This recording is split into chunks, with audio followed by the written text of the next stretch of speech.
everyone. My name is Sasha Alexdottir, and I'm a PhD student at Bournemouth University.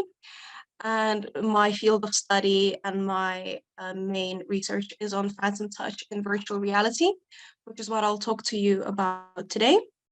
And the title of my presentation for you is Communication in the Social Metaverse and Phantom Touch in VR. So the agenda for today is that, first of all, I'll talk about my research on phantom touch, and then from there, I'll talk about how my research connects to the communication aspect in the social metaverse.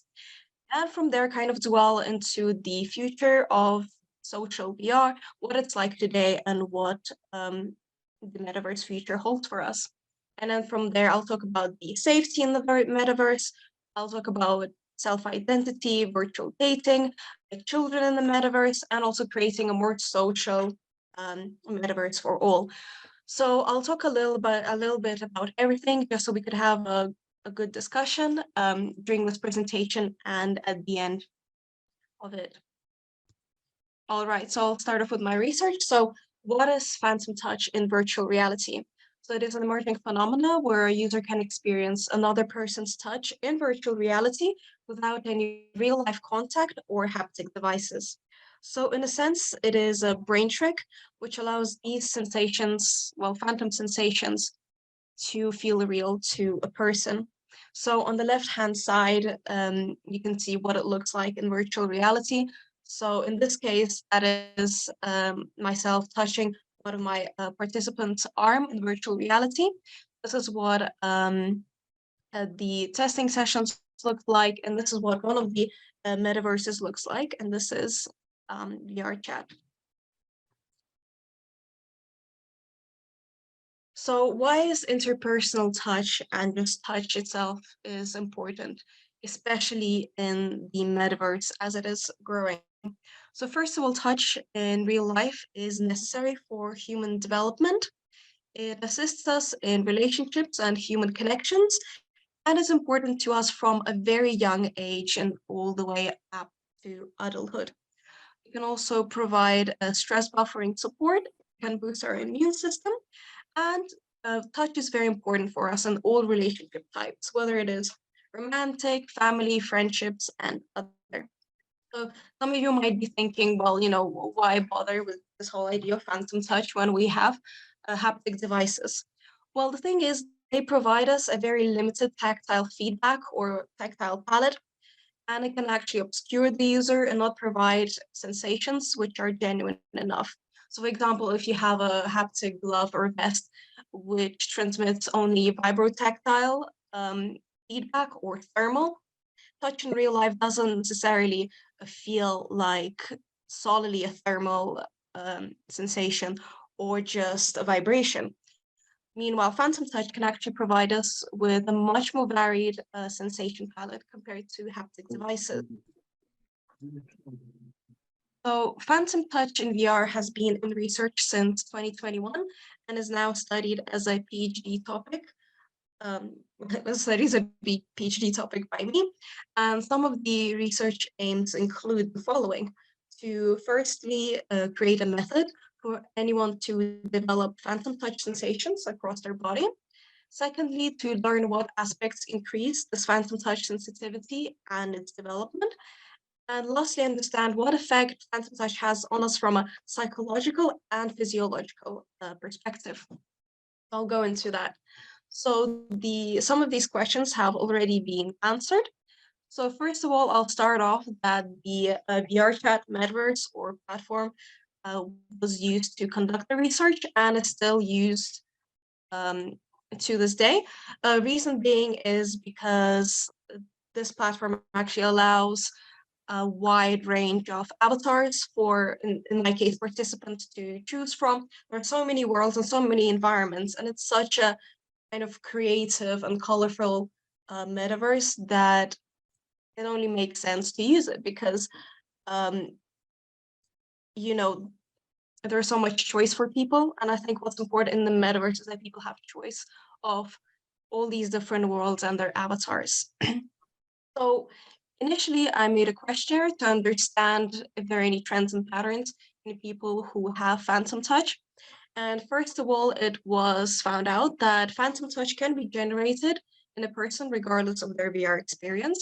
And there is no relation between how long and how often individuals use their VR headsets and how that connects to their experience with this phantom touch phenomena. So basically, you can develop someone's phantom touch even if they had no experience in virtual reality. So you can kind of develop it from the get-go as soon as you get a VR headset.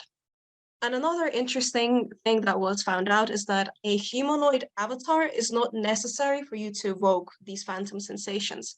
So you just need to find an avatar that you can relate to on an emotional level and one that you enjoy wearing in virtual reality.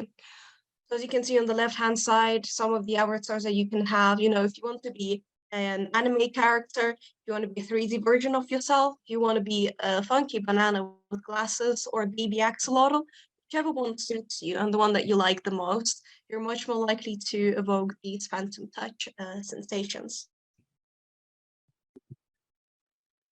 So other findings which were made is understanding which areas of our body are the most prone to these phantom sensations. And as you can see on the left-hand side, we're going from the most sensitive places, which is head and face, followed by hands and palms, and the upper body, and then the lower half. Sorry about that. And then the lower half.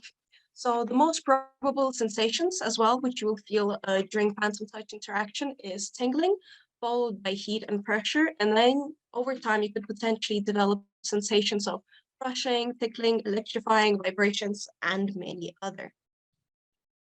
So there was also experiment work done to develop people's phantom touch, and an effective method was created, which is called the head-to-toe method, also known as HTT. And a control group experiment was also made to test the original method's efficiency, and HTT was shown to be 70% effective. It was also found out that the average heart rate during phantom touch was 62 beats per minute, which is very calm for a human being, and the participants claimed that they felt very relaxed and tranquil during the interactions. So as you can see on the left-hand side, this is an example of one of the participants' participant sensation map after 7 trials of phantom touch development through the head-to-toe method.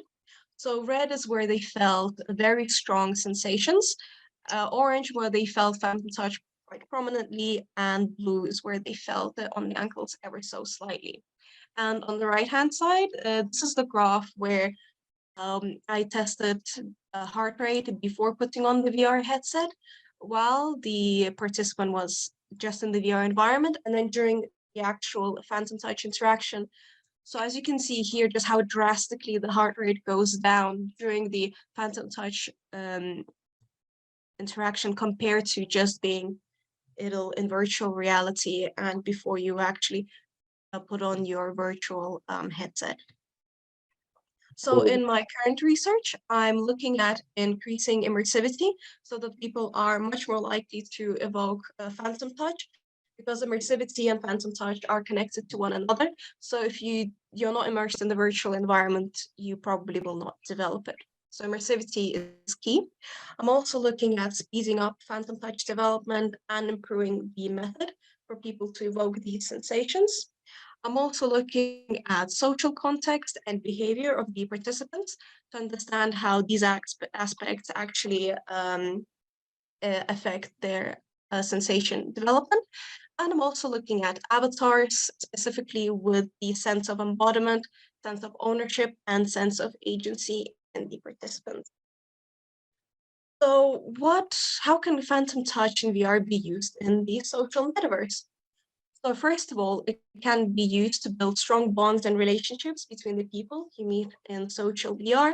It can be used for long distance relationships. So say your significant other is too far away in another place, in another country, for whatever reason, you can actually use social metaverse to kind of battle this distance and have phantom touch to give them a kiss, a hug, or a cuddle.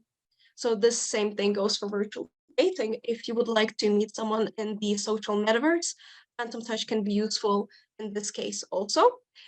You can use phantom touch when spending time with family when there is distance, whether it is because you're studying abroad, or for example, one of the sorry, if there's someone studying abroad and you cannot see your family members, um, in this case, phantom touch can also be used in that case where you can hug them and spend time with your family. It can also be used to sustain existing friendships. So say, for example, it can actually bring you new experiences to you and your friends. So for example, there are things that you just cannot experience in real life. So virtual reality can aid you to give you and your friends experiences. Oh, sorry, can Michael Barrett please mute himself as we can hear it? Thank you. Moving on, it can also be used in any social games and interpersonal interactions in the social metaverse. So that's great, but let's talk about the metaverse itself. You know, when we talk about social VR, the metaverse, we think about Meta, we think about Horizons, we think about Mark Zuckerberg's big documentary where he talks about all of its potential. We think of movies like Ready Player One. We think of NFTs and that people can buy themselves outfits and costumes with money that they can wear in VR. We're thinking about, you know, having a virtual avatar that represents you, kind of a 3D version of yourself. We think about virtual concerts and that all the big artists could perform there. But I'd like to go back to the year 2000, season 2, episode 9 of Futurama, and I would like to have a peek on the first 3 minutes of this episode and observe their version and their look on the metaverse. So please turn the volume up and please join me for the 3 minutes of Futurama. Thank you. Get into these net suits. I designed and tested them myself. They smell like burning rhesus monkey. Really? I guess when you're around it all day, you stop noticing. Off you go.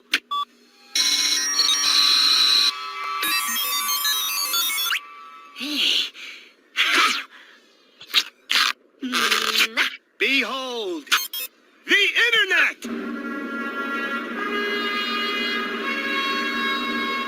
My God, it's full of ads.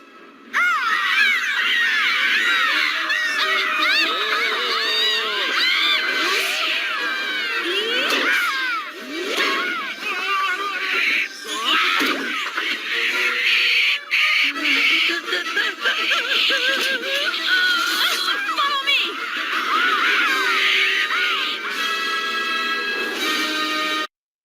Oops, sorry. It's immense. It's got every piece of information anyone could ever want. So I see.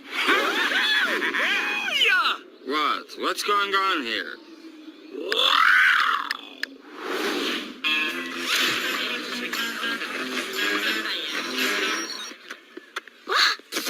Hey, that's me! No, it isn't. I just took some pictures of your face and stuck them on someone else's body. This is basically deep faking.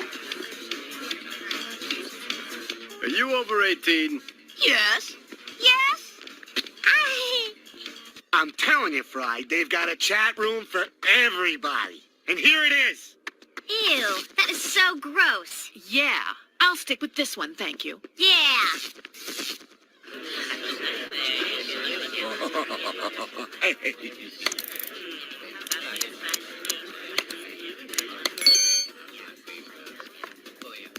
Hi, I'm a naughty nurse, and I really need someone to talk to. $9.95 a minute. Oh, you're $1 naughtier than most.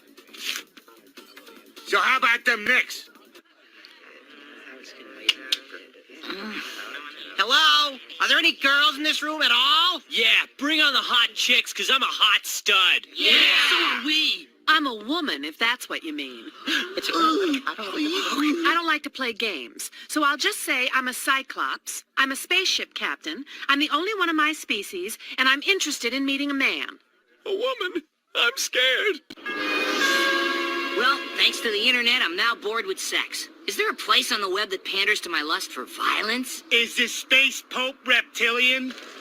Get ready for fun, Fry. Nowadays, we have a type of game played entirely on video. We call it a video game. Video game, you say? Well, golly gee. You mighty spacemen of the future will have to show me how it works.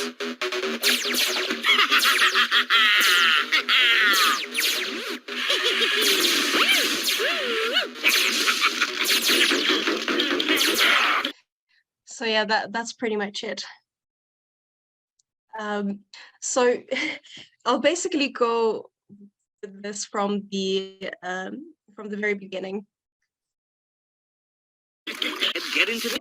So from the very start, with regards to the adverts, yes, slowly, bit by bit, and big events, there are quite a few adverts being shown in the metaverse. So this is in VRChat at one of the big events called the VRChat. As you can see here, there are big companies like Lenovo. We got artists, we got other companies. You can always see some companies promoting tech, food. We got Don Donkey on this side, literally advertising food, say their sales, anything, any new products that they have. So yes, there are more adverts coming slowly into the metaverse. I'm sorry, I need to make Margaret a co-host. I'm not sure how to do that. I think we'll just continue. So there are a lot of adverts, for example, for private creators in VRChat. Some of them have a way stricter advertising system. So if they don't want your adverts in their world room, they won't be there. So to be fair, in private creators, you don't see that many adverts at all. It's more in big events where you just have adverts left, right, and center shown at you for all sort of things, from pianos to food to tech. And of course, as we see in Futurama, there is a growing interest in clubs and lounges and things which are more for adults, for people to hang out, have a virtual drink, play pool, and etc. We also have issues with children being in the metaverse, particularly because it is not very safe for them, and that is something I'll discuss later. And there's also the issue of identity masking. As we've seen the robot turning into a naughty nurse, you can do pretty much the same thing in VR as well, specifically being anything, anyone, anything and anyone who you want to be. Oops, sorry. Sorry about that. I was trying to make Margaret the co-host. Okay, have to go back a little bit with identity masking. And of course, as we've seen with a room full of guys and one of the main characters, Leela, coming in as the only woman, yes, that is true. There's a very big gender gap in the users. These are the statistics for VRChat, with almost 66% being males, almost 17% being female, and almost 18% identifying as non-binary or other gender identities.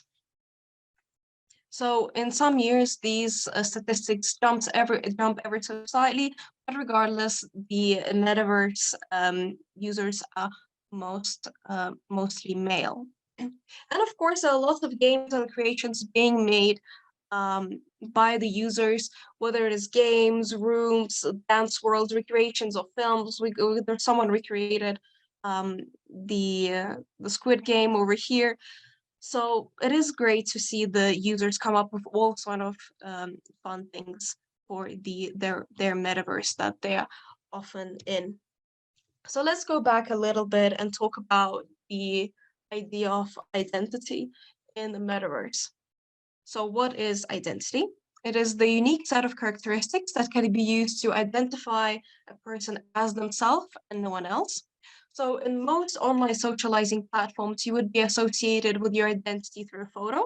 So for example, on Facebook, you'd have your photos, you can see on the right, your name, probably the posts which show your interests, things you care about. You can probably write a bio, put some hobbies and interests, photos of your friends, etc. And even on platforms where your photo is not seen, you would be recognized through your tone, behavior, actions, and interests. So for example, a Discord server, if you are in voice calls with people, people would recognize you through your voice. Again, things like your biography or bio and the things you do and say. But when we come to the metaverse, there is a much greater a kind of boundary between you and what you show people. So for example, if we look at Mark Zuckerberg's Meta's metaverse, the way they promoted it is that, you'll have this guy, and this guy would want a 3D version of himself, just like this one. And this is the expectation that has been shown so far, but this is the reality of things, or rather virtual reality of things.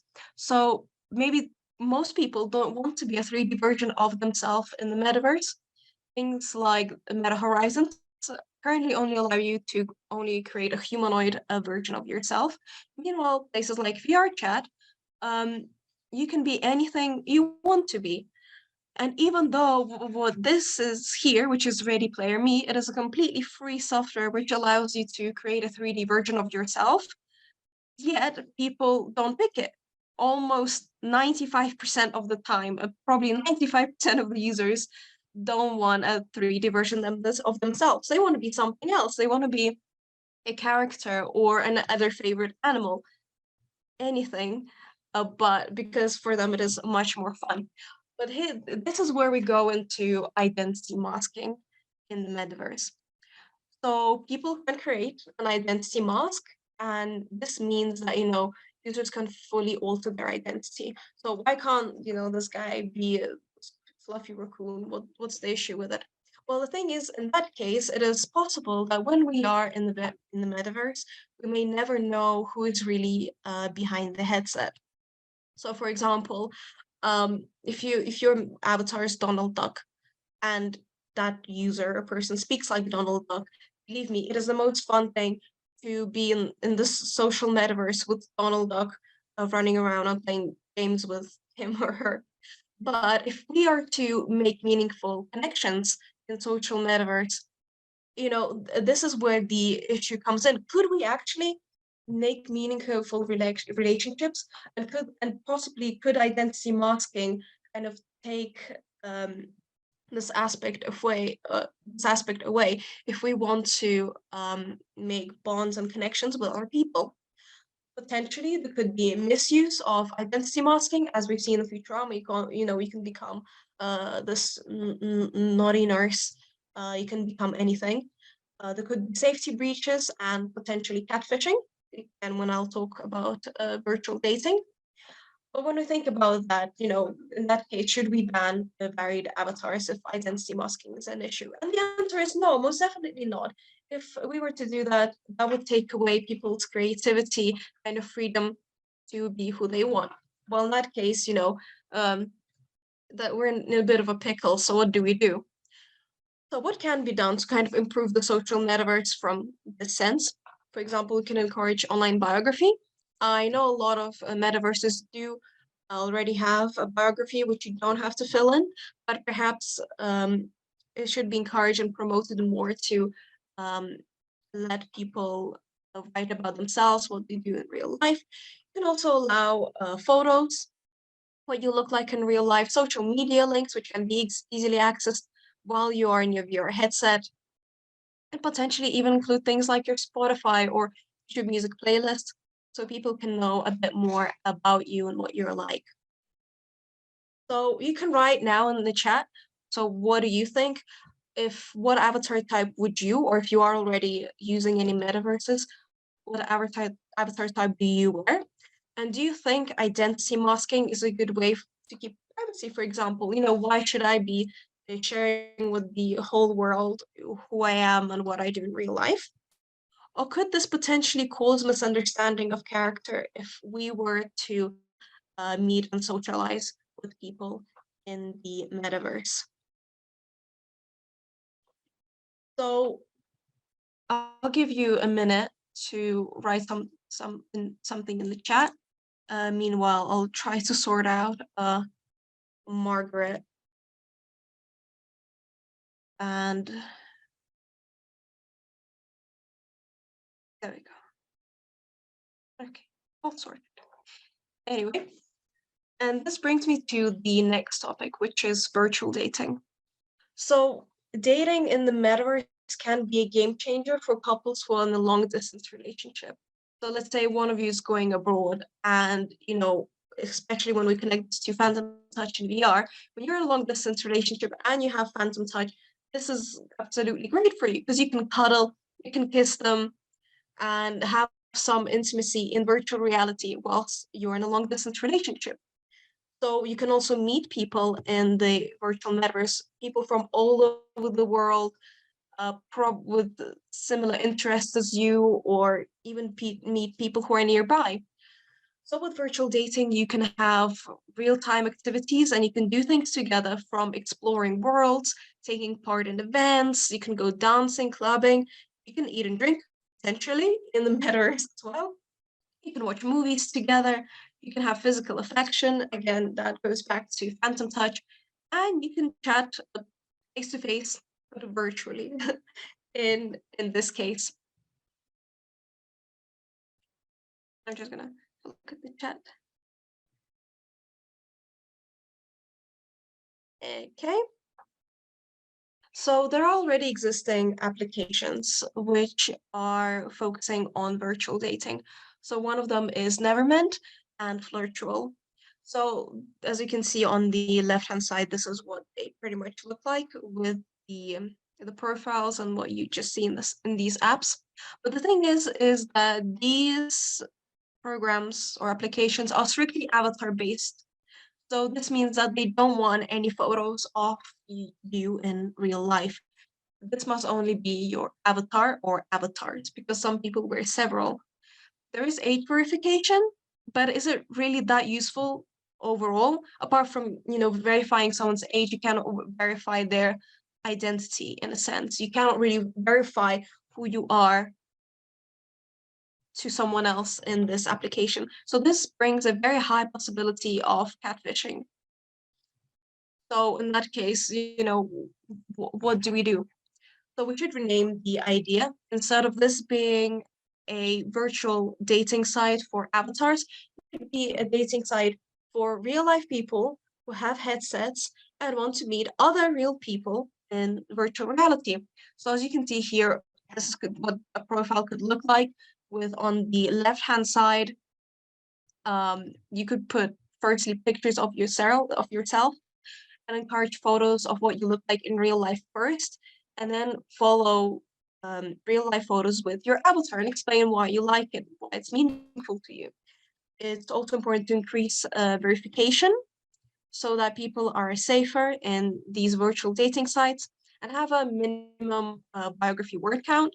I know that one of the two dating sites already uses it, but it's much more important to actually have required fields in the biography where you state where you're from, your real age, and what you do, in order to avoid any misunderstanding of character. So please feel free to write in chat. What do you think about dating in virtual reality? Would you prefer to meet someone in the metaverse or in real life? So would you prefer an avatar-based dating or real-life photos? And do you think metaverse dating will become much more popular in the future?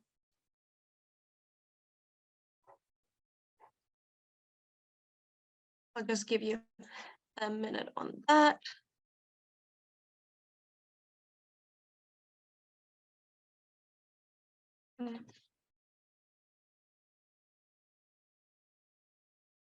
Okay, so moving on. The next thing that I'll talk about is kind of the safety in the metaverse. We've spoken about the whole idea of identity and catfishing, and this brings me to some other issues that are existent in social VR. So first of all, there are issues with harassment and the safety. So for example, there was a case where a woman claimed that she was sexually harassed in the metaverse, specifically in Meta, and there are good measurements which should be encouraged and practiced in all metaverses in order to keep yourself safe. So first of all, there are things like personal space. So you have your own bubble and people cannot go inside of that bubble. There is user moderation. You can block people. You can make private worlds just for yourself and your friends. And there's even an emergency safety button. If you feel at any point you feel unsafe, you click this button and absolutely everyone disappears and you're on your own, which is great. For example, I've seen in some clubbing worlds, there's a really big poster saying that if you feel harassed, do the following, and we will the platform will remove these players. In real life, in the virtual world, you will find these people who want to ruin things for others, and sadly, it's just unavoidable to just kind of get rid of all the nasty people that ruin the experience. So instead, it's great to use user moderation and prevent these people from accessing the metaverse again if they're genuinely harassing someone. So other safety issues include modifications. So VRChat has banned modifications and the community was pretty upset about it. So these modifications were made by creators and the players, and some of which were very useful for those who are disabled. But the reason VRChat removed these was because some of them included viruses or hacking. I've seen some of these happen to myself, where a user just turns on this modification in the world and absolutely everyone just disappears from the server and you return not even to like the platform, you just get out of the platform when you're like in the Oculus home screen. So I agree that is very annoying, that is very frustrating, but instead there could be a reviewing process and user moderation to prevent these things from happening. And this brings me to the also not safe for work content. I understand that some people are upset about it, they don't like it, and they believe that should be banned. But I don't think it should be banned fully, but rather monitored in public rooms. If we were to say that, you're not allowed not safe for work content, which is, let's say, something that is more for adults, something that includes nudity, for example, we're saying that this cannot be used in private rooms, just if you're on your own or with someone else. That means, in a sense, that you're taking away their freedom to be who they want to be, in a sense. But yes, in public rooms, that is something that needs to be monitored. And this brings me to the next issue in virtual reality, which is children. Is the social metaverse a place for a child? And in short, the answer is no, not really.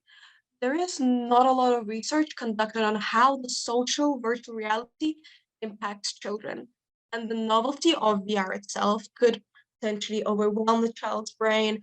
It can potentially cause harm in their development. So it is important to see how VR actually affects young children of different ages. And the other thing is that a child does not need social metaverse. They need to be outside playing. They need to have tactile learning. They need to go to nursery or just going out, I don't know, on a bicycle, being with their friends. They don't need this actual idea of being in the social metaverse because they're still young and their brain hasn't fully developed to actually understand what is happening in social virtual reality. So for example, right now, the age for using VR is 13. To use VRChat, you need to be at least 13 years old. I believe it should be raised to about 16 to be on the safe side. So this is because there could be potential exposure to harmful content, whether it is, for example, epileptic content, something which can be a bit hard to control, can have eye strain and headaches, and which could potentially harm their health basically. And there are some people also saying that not safe for work, so things like nudity, adult content should be removed and banned altogether in the virtual metaverse. Well, the thing is, I don't think that's a good idea. As I said before, in public rooms, yes, this content should be monitored. In private rooms, if they're adults, let them do what they want. But if we just take the metaverse and strip it away from what the users have created and make it 100% child friendly, all the majority users who are adults wouldn't really want to be there. I just don't think that social metaverse is targeted for little children or just young children in general. And it is something that mostly should be for adults to experience. And if we were to remove all these things and strip everything away from social VR, you cannot control what people say to children in the social metaverse. Conversations and things like that are very hard to control and moderate. So in this case, what do you think? In your opinion, should all this not safe for work content be banned in the metaverses? Is it something that you want to see, care about? And how much input should the users have into actually creating and altering the metaverse? Should it be like VRChat, where people are the ones deciding, what they want to see, what they want to have? Or should it be something like Meta, where there is one body deciding what this metaverse will be like? Although I do understand Meta does say sometimes that it will be in the hands of the users. But currently, the way I'm seeing things like Horizon or other metaverses like RecRoom, there is a bit less of what users can do and create. And would you want your child or young sibling to have access to the social metaverse? So I'll give you a minute on that. Meanwhile, look at the chat.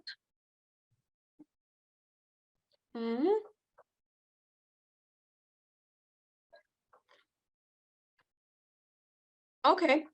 I've seen a comment from Simran Kaur about Phantom Touch. That is very interesting, and that is something I can tell you more about after the presentation. So as Simran has said, that they don't find Phantom Touch appealing in the uses that I mentioned. Probably for the metaverse wouldn't be a customer for this, but would be interested in well-being and therapy. That is very interesting because the main reason, well, the main potential I see in Phantom Touch, it can be used for well-being, and indeed it can, and that is something that I am applying it to in my research, specifically with mental health. So if you would like to know more about it, can ask more questions shortly. So this brings me, feel free to write in the chat your opinions on anything that I've said so far. So this brings me to kind of the last point, is promoting social behavior in a social metaverse. And that sounds strange, like social behavior in a social metaverse. From the word itself, people are social, what are you talking about? Well, it is important to promote a metaverse that is healthy and prospering from a social perspective. So I'll give you an example to describe what I mean. So there is growing interest in active and passive NPCs. So an NPC is a non-player character. It's an agent, that or a robot in the metaverse who reacts to what you do. If you've played a game, you'll probably know that an NPC just walks around and interacts with you depending on what you do. So these things also are starting to emerge in social VR. So if you look on the left-hand side on the top photo here, it is a cat boy. So when you go into this world, you have this cat boy who comes up to you and he wants to play with you. And if you sit down on the sofa, he sits down with you to watch TV. If you grab a mouse, he will try to chase the mouse. If you have a ball, you throw it and he will chase the ball and bring it back to you. If you go upstairs of this apartment and you lie down on the bed, he will lie down with you and sleep. Another similar example is the photo here on the bottom left, which is a hotel a virtual hotel with what looks like a little girl, which is in itself is very strange and, to be fair, pretty much inappropriate. And it's a little girl that also chases you around this hotel, constantly wanting head pats and hugs from you. And if you give her hugs and head pats, she will react to them. She will be smiling, and there'll be little like heart particles coming from her head. You sit down at the eating table over here, she'll sit down to eat with you. If you go to the bathtub, she will go into the bathtub with you. And if you lie down on the bed, she will lie down and sleep with you. And there are other the passive NPCs, which are kind of dolls in different virtual worlds. And basically, you go into this world. The one that I've seen is a cinema. You can grab this doll and sit her down, put her in a pose that you want, and she will watch a movie with you. Or another example is if you want to sleep, she will be, or he will be your sleeping companion. You put them in a position that you want, and they will blink, or they will sleep. They will have a breathing effect, or again, they react to your head pats and things like that. And that could be a potential problem socially in the future. Why do people resort to using these things? Is their interest to these agents, which are always so happy to see you? They interact with you and act as a sleeping companion. So what could this potentially mean? Is it that they're lonely? Are they depressed? They have social anxiety? Not only that, they don't want to, for example, be with people in real life. They don't want to be socializing with people in the metaverse, and they actually resort to these active or passive agents to sleep with. There are people who sleep in the metaverse, and I mean they'll have the sleeping companion and they will sleep there whatever 7, 8, 9 hours in the metaverse.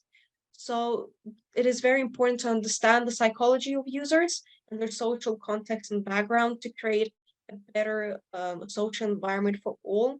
So instead of kind of having these NPCs, which, for example, make them feel better and not so lonely, it doesn't really fix the issue that much. We need to look deeper into why this is happening and how to create a much more social metaverse where people connect and talk with one another and people make meaningful connections.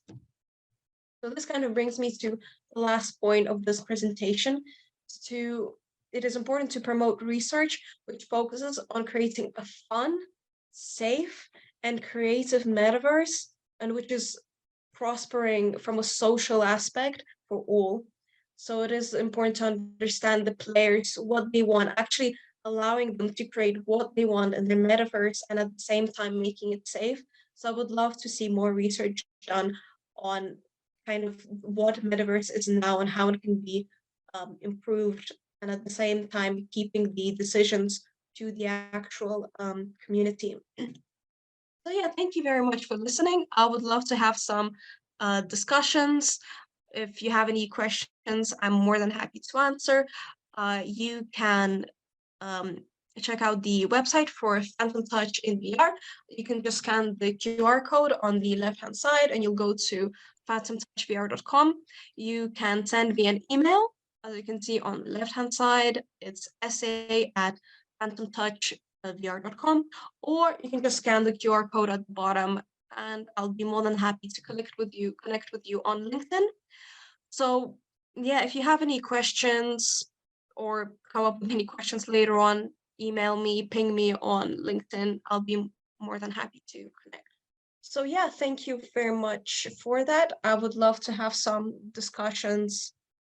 Any questions you may have, I'm very interested to hear what you have to say. Thank you very much.